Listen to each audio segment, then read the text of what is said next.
So here's my book, A Practical Guide to Systemic Enrichment for Love, Abundance, Fulfillment, and Happiness. And a lot of the Satir model is here, but also a bit more.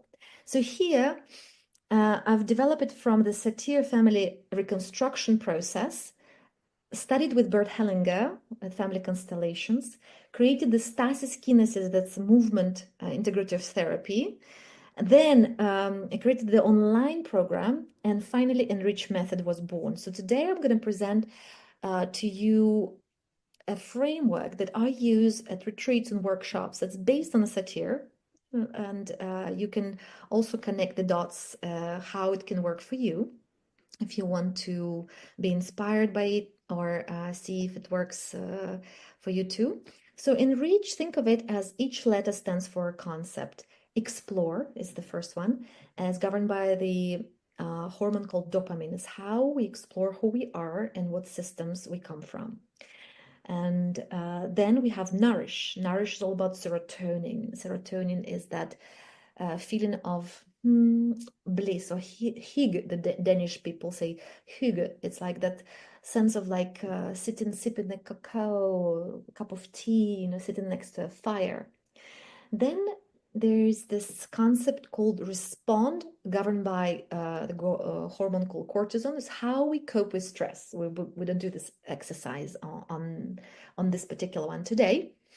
Imagine is about endorphins.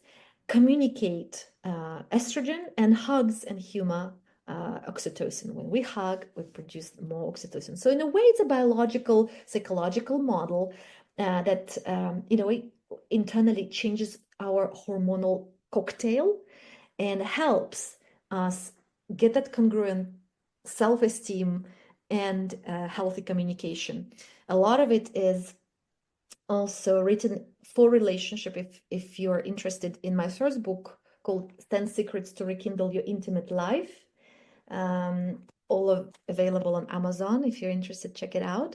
But here I would like to share, we do that at retreats. We do that. These are wonderful pictures of one of our retreats in Santorini in Greece. We also use it through cards, through workshops, through Enrich toolkit. We have a toolbox and wonderful tools we use also with figurines, how we do that. The Enrich method through making decisions, non-cognitive decision-making process. This was for a bank, decision-making for mergers and acquisitions. And here we come to my favorite part, the stances. So Virginia not just spoke, but she wanted everybody to experience how we communicate. So she talked actually about the beginning of 4 stances. Here, her student Sharon Lerschen added the 5th one, and I added the flow stances. So what we're going to go through is each and one of them. Please remember, you can even take some screenshots, because what I would love you to do afterwards, we will send you into triads, subgroups, and I want you to remember these when you do the practice, okay? So please pay attention. So the first one is called the blamer, okay?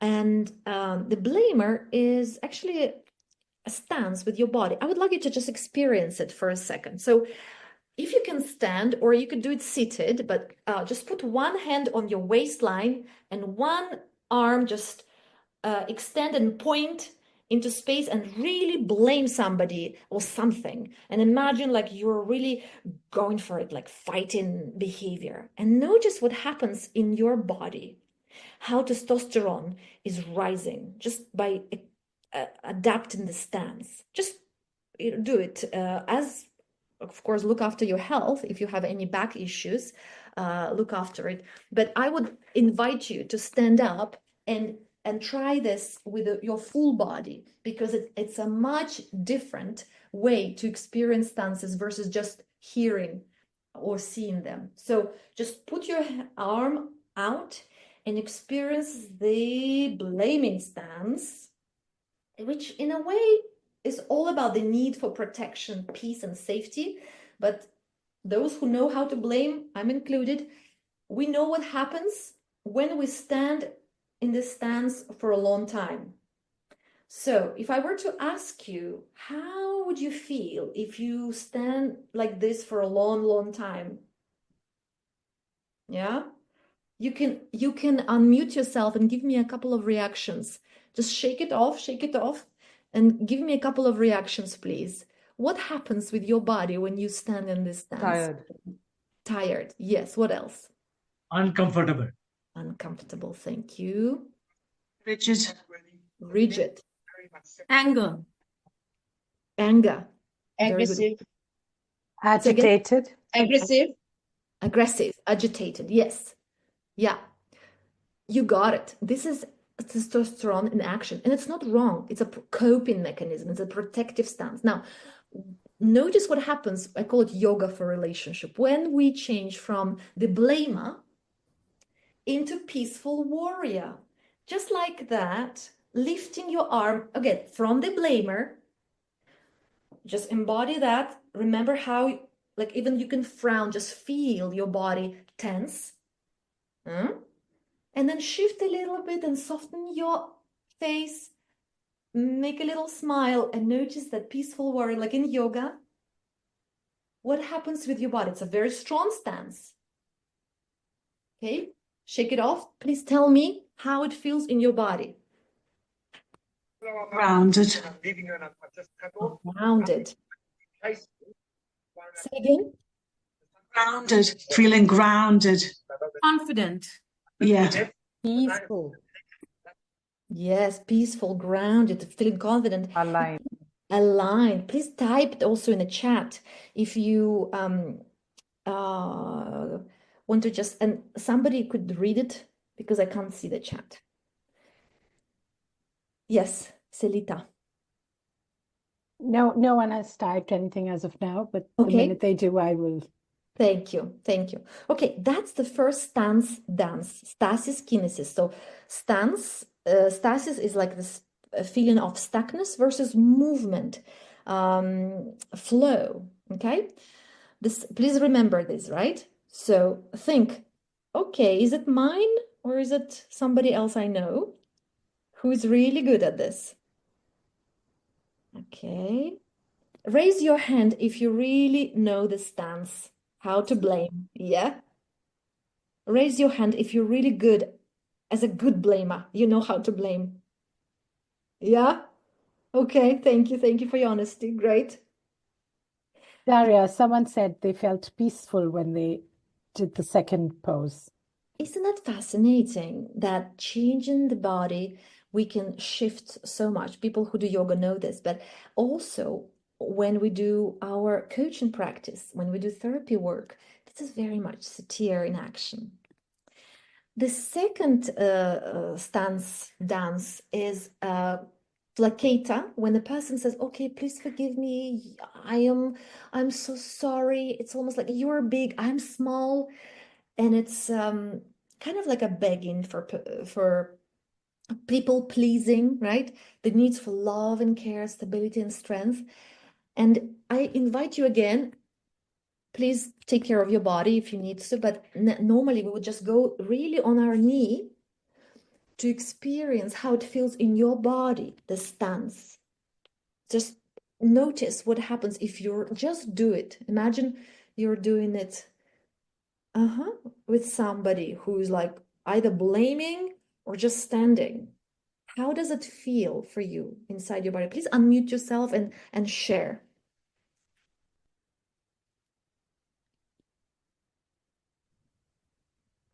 I would feel very scared. Yeah, it's scary. Rezwana, how does it feel for you? Interesting. It felt so, I felt very low, powerless. Powerless, low. Yeah.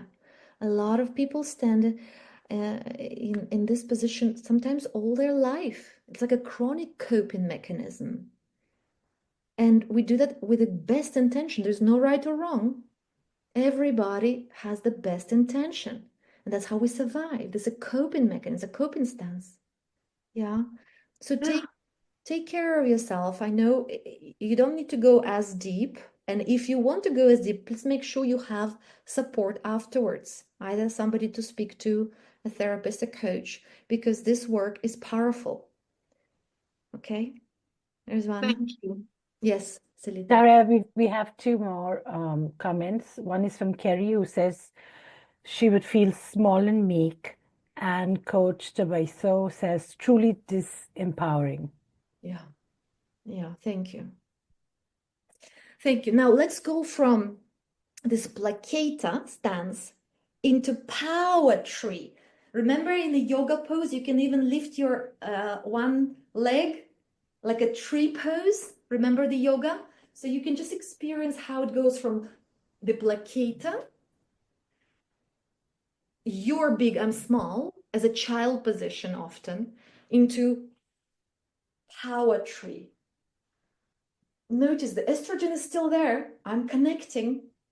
I'm really stable now. I'm strong. How do you feel in your body now?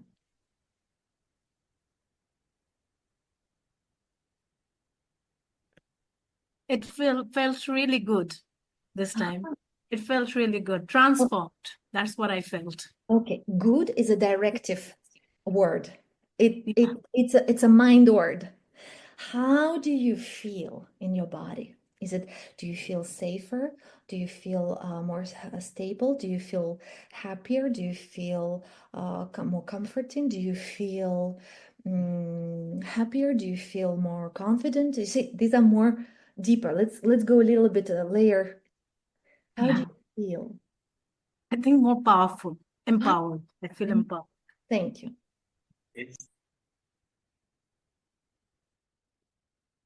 Yes, please. Radha Krishnan, how do you feel when you go into poetry? Really confident of myself. Here we go. Confident of myself. And that's often the shift to congruent state. What we want is through this dance of placator, poetry, and then we can relax into being ourselves. And then the third one, or does anyone want to share? We move on? Okay. Third one, when we cope with stress, when we shut down our emotions, we become super reasonable, like a computer, like that person who just talks about facts and figures and just explains things through the head, talking head.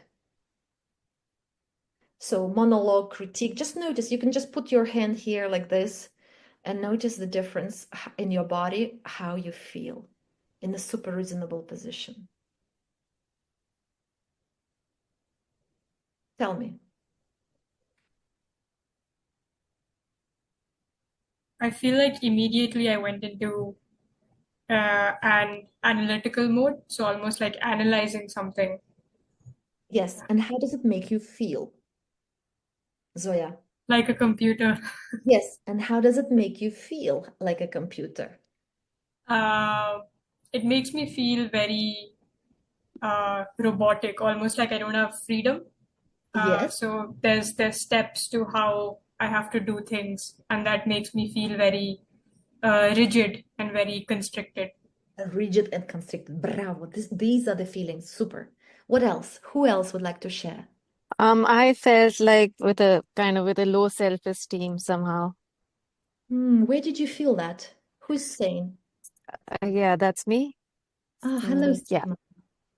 Yeah. I don't know why, but yeah, just sitting as if I don't have anything to contribute, nothing to give, nothing to do. So And that's a thought. And that how does it make you feel when you have nothing to contribute? like I said, low self-esteem. How does it make you feel to have low self-esteem? Powerless. Powerless. Thank you. One more. You see how important it is to go into the sensations and feelings, because a lot of us, we stay in the head, even when we say how we want to, we say when we want to say how we feel, we say how we think. Does it make sense? Yeah? Okay, Carrie. So it makes me go straight into my head, and then I feel my energy draining and feel physically slumped and heavier. And it doesn't feel good in my tummy. It's not a pleasant feeling. And versus not good, not pleasant, what is the feeling in the tummy? So there's a bit of movement there, a bit Anxious? of anxiousness, a bit of, yeah, a Okay. knot, yeah. Thank you. Thank you. Okay, let's shake it off and move from super reasonable, which is like closed off position, into humble monk. A little bit sort of bowing forward and smiling. And notice the difference, especially if you could stand up. That's the best, because when you sit, it's not as powerful. But when you just this like stand, almost like closed off, and like a computer, you know, like this is this. And then you just bow further forward and smile. And a lot of cultures know that, in Japanese culture, in Indian culture, right? You know this beautiful gesture. What happens in your body when you do that? Tell me. Those who haven't spoken yet, please. Hassan, would you like to share? Sure. I joined rather late, so I'm just catching up. But from what I'm gathering it's about what we're feeling in a different state when we move our bodies to a certain way. For example, like using our hands. If we're doing like this, we're basically pushing things away. This as well, and placato, and also the way that we can talk when we cross our hands.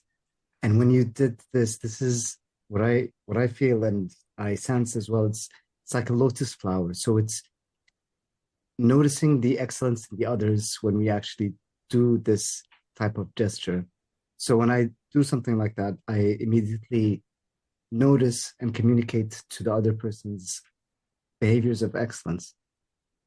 That's I a might lot be of completely wonderful off, by the way. thoughts, Hassan. That's a lot of wonderful thoughts you've shared. How do you feel in your body I feel very when you do this gesture? like this. I feel happy, pleasant, and respectful. Yeah, thank you. Who else hasn't shared before? I haven't said anything. I think when I do that gesture, for me, I feel, really humbled and at peace and respectful. Yeah, yeah. Thank you, Imran. Completely, aligned with myself. Beautiful. And by the way, a lot of men know how to do the stance of being super reasonable, because boys are taught how not to express emotions in most cultures these days. So in a way, I'm glad you're speaking up, because this is particularly prominent for men. Yeah, If I were to generalize, of course. yeah. I don't think I was ever taught that. I've got plenty of emotions. You're an amazing exception. Thank you. I'm so glad to have you here. No worries. No worries. Thank you. Amazing. And one more. Who hasn't shared yet? So this is Manisha, and we typically do this gesture when we are meeting guests who are older than us, who come to our house. So it's like respectful.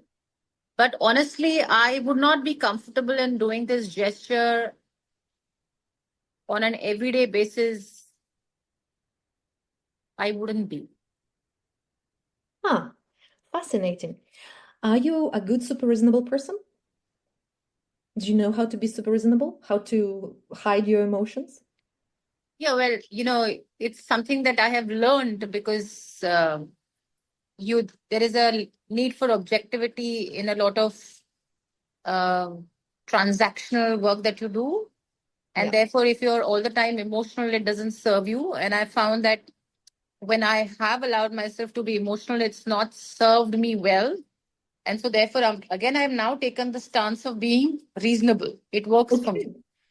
Okay, fascinating. As soon as it's conscious, because most of the time we pick the strategies from the family of our origin unconsciously. It's the way how our parents resolved conflict or not. That's how they behaved. We either take automatically the position of our parent or we do the opposite. These are automatic processing. Now, with a conscious choice, well, that's what we want, is to choose the right coping strategy or being more congruent and say, you know what, I feel overwhelmed and I'm full of emotions, but if I open up this flood, it's just gonna just damage things. The dam is going to be so strongly, so powerfully flowing through this. Yeah. So this is a very different way of communication. Now here we're talking about just super reasonable, shifting slightly with our body. Sometimes it's just a matter of like experiencing it inside ourselves and leave it there and allow the magic to flow and see what happens. It's non-verbal communication. And we don't have to do it with each other. It's a practice, it's an exercise that we're doing it now. Okay, Manisha? You can do it, or you don't need to do it. You already done it because you've seen it. We cannot now unsee it. We cannot now undo it. You've done it. So I'm curious to see what happens next for you. Okay, the fourth one. We're about to finish with the stanzas and do a little practice. So the fourth one is called distractor. It's a person like a clown in a group. It's like, oh, let's go for a cup of tea. How's the weather? What's happening? It's like not really paying attention to the matter that causes pain and distracting or creating chaos.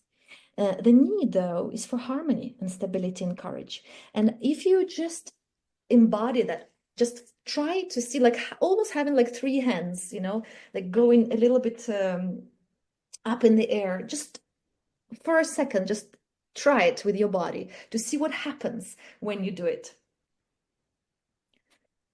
Yeah, thank you, Amit. Great. Vicky, yeah, okay. And Alip, welcome. And Faide Buchanan, please join us with this lovely distracted stance. Yes, thank you, Rosemary. How would that be for you? And please unmute yourself, those who, Vikram, tell us, how does it feel for you? And for those people who are off camera as well. I felt I was not able to focus on something, like on one thing. So felt distracted. Yeah. Yeah. Distracted, thank you. How else? People, please, those who haven't yet shared. Like clueless, no motivation. Say again? Clueless, no motivation. No motivation, clueless. Okay, yeah. And one more. From something. It feels like running away from whatever activity is there. Yes, which makes you feel. How does it make you feel when you run away from something? Anxious? Yes, thank you. Okay. Yeah. And the antidote to distract is called co-harmonizer. So from that position, you like in Tai Chi, or like you're sort of holding the core, harmonizing the core. It's still the dopamine. It's still the same exploratory hormone flowing through your body, but you are like, moving a little bit more centered, a little bit more together. That's the dance. Okay. Okay. Oh, lovely. We've got a new young member of our presentation. We're going to move a little bit faster. The last one is called withdraw. When, if there's something very difficult to talk about, when people shut down and turn their back on that issue. In many relationships, when people do that and they don't talk, they don't communicate, it's called kiss of death. Withdrawing, the ultimate withdrawing is leaving the relationship, is disappearing or like ghosting. But withdrawing, it can feel protective, but actually it doesn't really solve the issue in itself. And the antidote is called the world hugger. You turn around and you imagine you're hugging the world. So I encourage you to experience that. You really withdraw first, turn your back, If you can stand up. It's just a little exercise. It's really good for your body. And you know what happens? Your level of oxytocin will increase in just 1 minute. Would you like that? Because when you increase your level of oxytocin, you also increase your level of trust with yourself, and your self-esteem grows. So I encourage you to just stand up if you can, and imagine turning your back onto the issue, and then world hugging and smile. Hassan, how about this? Hop. And if you stand up, it's going to be even more so, because your oxytocin will flow even faster through your body and pelvic zone if you stand up. If you can. Oh. Yeah, you see the smile on your face? Okay, please unmute yourself and share a couple of thoughts, how that feels for you.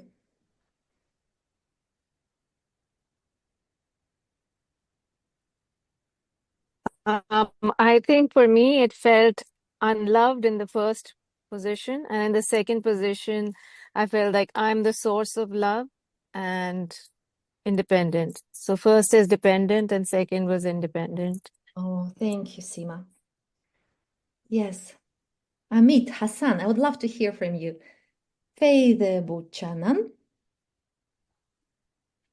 For me, I felt oneness, that we're all connected. The world, everything, us, cells, atoms, everything being one. Thank you. It Two more. feels happy. Happy. Right. Amit. Yeah, I felt very liberating and felt very good. Beautiful. Thank you.